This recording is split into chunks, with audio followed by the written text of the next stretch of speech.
Wouldn't you like to have other people find you deals? Okay, this is a cool way of doing it. There's a couple other ways of doing that, but this is we're calling it other professionals. Okay, how to get other professionals to find you deals, which is super cool. Okay, so the other professionals part is basically it's getting people that naturally are contact with people that are in distress.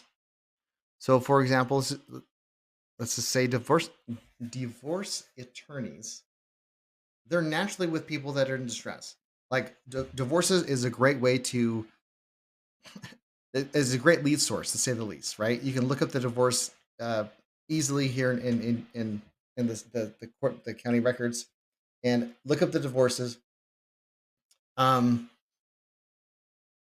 and contact them for sure. But if you had like an attorney that was sending you referrals, suddenly it's not just you reaching out to them as like a random, as a cold call. It's a referral. Just like the if you guys watched the door knocking video, you want to be a referral versus just a cold contact. If the attorney says like, "Hey, I know you're getting divorced," or "I know that the judge said you have to sell the house in X amount of time. I got a friend of mine, Jared. He can buy your house like in cash.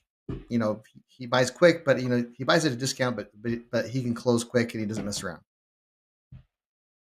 I mean, providing the attorney did a decent job and they don't hate the attorney, right? They're like, oh, okay, great, yeah, let's call Jared. Let's have a conversation. You know what I mean? So having conversations with divorce, I can't even say the word, divorce attorneys is a great way, or advocates. There's advocates system. Maybe they're not full attorneys, but they're advocates. And so a lot of times when you're dealing with a lot of people, or with like divorce attorneys, bankruptcy attorneys, same scenario, right? Um, because of their ethicsy, that I don't think they can take like referral fees, right? Which is a bit of a challenge. So when you do start broaching the conversation with these attorneys, with people like this, you always want to have, again, I mentioned in some other videos, is the mindset of how can I help you? What's in it for you? What's in it for them? You have to have that mindset from the get go. It's the same with the sellers. What's in it for you? It's not because I want to buy and get a good deal. I mean, that's what you want, of course, but if you come at it at that angle, you're going to come off as scummy and they're not going to like you. Versus, like, how can I help you achieve your goals? What are your goals? How can I get you that? Oh, if we buy your house at this price, then I can get you your. Oh, awesome. So it's the same scenario with anyone else you come in contact with. That's the mindset you should have. How can I help you succeed? And you'll be surprised how fast you get what you want. So talking to attorneys and asking, just having a conversation with them, it's just like, I mean, with you being a divorce attorney, I imagine, I'm just trying to learn a little bit as the whole process goes. That do a lot of these people have to end up selling the houses when they get divorced? Like, oh yeah, yeah. Well, what happens with them? Like, do they usually just throw in the market and sell it pretty quick, or what happens? Um, yeah, I mean, they'll say whatever stories. Like, I'm just wondering, I mean, because I definitely want to, I unfortunately I know a lot of people and they get divorced a lot. So I mean, I'm definitely going to give them your card for sure if I can get a couple of your cards. So you're throwing something. It is kind of hard to like offer like it.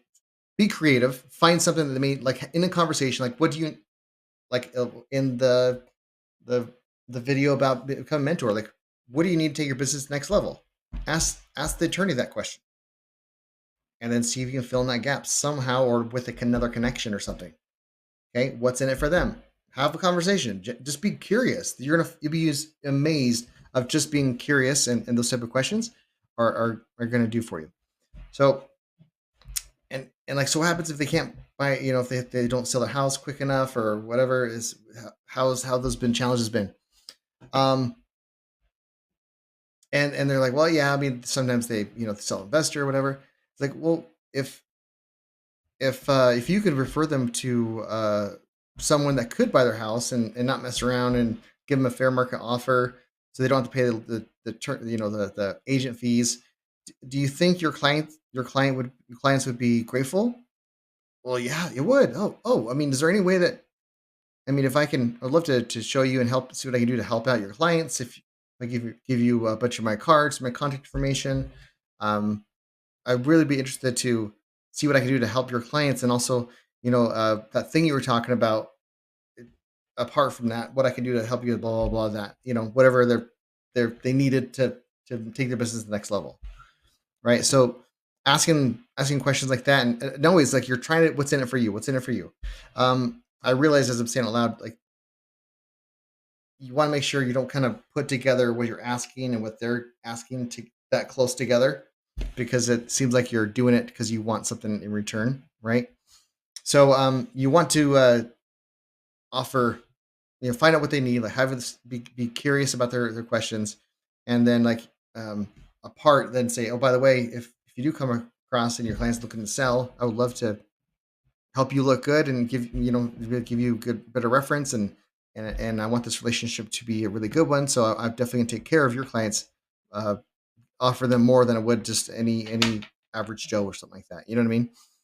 So those are great types of conversations when it's really kind of hard to, like, just instead of, in a lot of other scenarios, you can just offer them a referral fee and that's kind of good enough. Like for example, title companies. Title companies is amazing lead source, not just for buyer, well, for leads and also buyers. That's a whole other video. Um, Title companies, they know who closes. They know. I mean, they have deals all the time that just fall flat. Maybe the buyer couldn't close. Maybe the seller didn't come up with the right information, or found out that they owe too much than they really do. A number of things can kind of go wrong with a transaction, but you contact some title companies, and you let them know, again, first it's always about them, like, hey, I'm looking to close. So call a title company, I'm looking to close 15 uh 15, like 4 or 5 deals a month, and I'm trying to up my business. um I'm just curious, Miss Title Agent.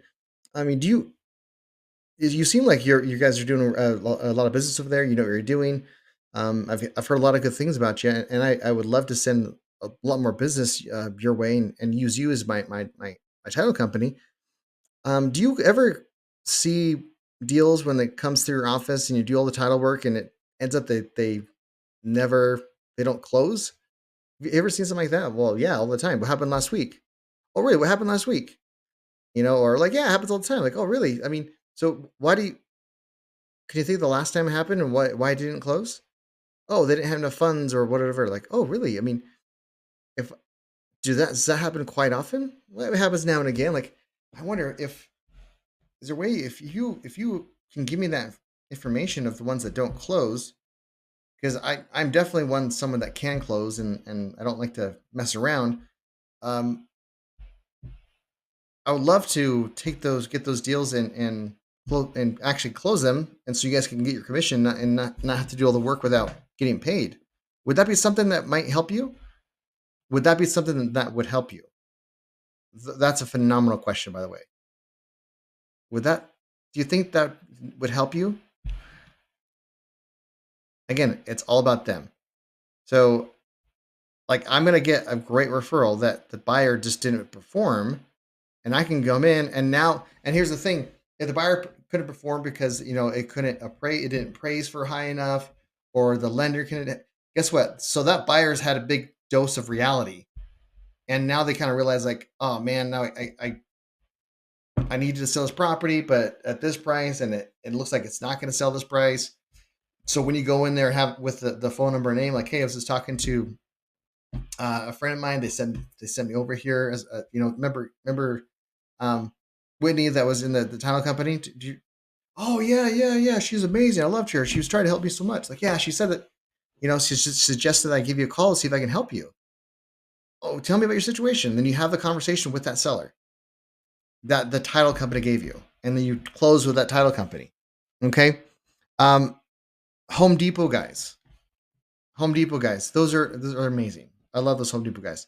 Do you think people try to do fix and flips on their own by when they after they watch a couple of YouTube videos? Yeah. And how often does those projects turn out? when they're doing the work themselves and they're like semi semi handy, sure.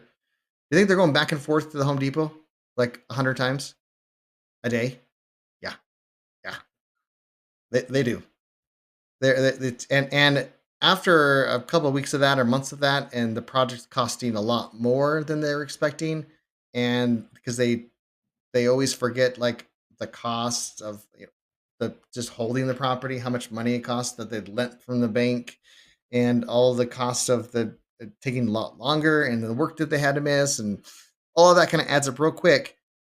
So start getting connected to the older Home Depot guys, because the younger guys come and go. Let's be real. I talked to like mid age to in their 50s and up, 40s, late 30s, maybe sometimes. It looks like they've been there for a minute. You can tell by their apron how long they've been there. Okay, gives you a rough idea. So start talking to these guys. Like, hey man, do you see a bunch of these people trying to do flips and they keep coming back and forth? Like, oh yeah, all the time, man. Oh really? Do you know that? I mean, I do those flips all the time, and I actually buy properties where people are trying to do themselves, and they end up costing them more money than they expect, and I help them out. Like, I buy the house as is, and then they can just walk away and don't have to worry about this project anymore. Have you seen guys that are like that? Well, yeah, all the time, man. Oh, really? I don't know if you knew this or not, but I offer like a $2,000 to $5,000 referral fee if someone gives me a referral and I close the deal. Uh, if you can make $2,000 in the next week, if you make $5,000 next week, that wouldn't help you, would it? Yeah, it would. Really? How would it help you? Have them tell you how it would help them, so it becomes more real. Because if you just say, "Hey, I do referral fees, you give me some cards," okay, yeah, whatever. But if you can get them emotionally attached to getting that $5,000, they're gonna remember you, and they're gonna actually do something. They're gonna when that guy comes back. They know the guy. They know the guy's coming back. And this is in the Renatus class too. I think Brian Sump talks about this too. Okay, they're going to know this. They're going to know that it comes back. And so when you put in like get them emotionally attached. I don't know if Brian Sump talked about this part, but emotionally attached to the price. So how would that help you? Well, I mean, I would be able to pay off that darn credit card, or I'll be able to finish my deck, or whatever it is. Like, oh, awesome. So if you were able to finish that deck, how would that make you feel? Oh, feel great. Feel like I'm finally working on a thing for 2 years. Oh, really? It's awesome. So if I give you a bunch of my cards, you're gonna try to help me find a deal so I can pay you the 5,000, right? Well, yeah, absolutely, great.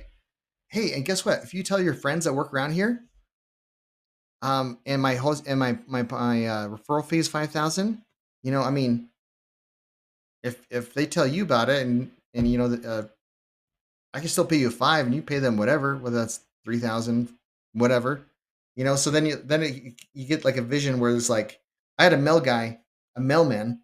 He's a great person for this stuff. Like, but it was he would at that time it was like $3,000 was paying for referral fees, and so he would tell his other mail people about the distressed properties he's looking for, and he said he was offering 2,000 to them while I was offering three. So like he was just passing through the address to me, and he was like making $1,000 every time we closed the deal together for him not really doing anything, but like he paid his buddy two and he kept one. Like I'm totally fine with that. I mean, that's awesome. Keep at it. So you like kind of drop those seeds in him. So other professionals that are around people that you need to help, okay, and stay top of mind as well. Like having one conversation with one of these professionals, that's going to help, and they'll remember you for the next week, maybe if you had a really good conversation. But will it be for long? What happens if someone comes in that Home Depot guy comes in, and not Home Depot guy, but like the flipper comes into the Home Depot, and it's been a month since you had a conversation with him, or since that first conversation, right? So you want me to top of mind, which is just like sending out get their contact information, text message here and there. How's it going, man? Really cool. If it's like if for the hire a professional, like attorney, send him a basket of fruit or something. I don't know. You just something to be top of mind. And remember something that they said. In the conversation, you want to be personable. So if they're talked about their kids' baseball during your genuine conversation, like Hey, how is Timmy doing this year in soccer? I know you said you're worried about his ankle. How's that coming? Like something that you said in the last conversation, and it comes back a couple weeks later, like, oh wow, Jared remembered that. It's so strong, and you can just make notes, like as far as your other professionals, make other professional notes in your phone or something. And when it's time to reach out to them, you just kind of review the notes real fast, and then oh yeah, I'm gonna talk about this. If you don't have a great memory like me, that's fine. You can totally do stuff like that. So getting other professionals is really powerful of really powerful way. And this is true if you have a ton of time or you don't have a ton of time. It's just having conversations, right? You can slot this in any filter you really want because it all works. Like if you ever go to Home Depot for something, you talk to Home Depot guy. If you're sitting under John, you can go Google some attorneys and have a phone call while you're driving to work. You know what I mean? All these things can be done. So your action is to find out. Tell me what professionals you're going to reach out to. Put it in the group. What professionals you're reaching out to. How you're going to reach out to them. How you're going to turn it to what's in it for them. Those type of things. Okay. All right. Awesome. This is exciting. It's really fun to get referrals so you're not like all this cold contact stuff. When someone's referring you, oh, so much easier. Trust me. Okay. All right. Love you guys.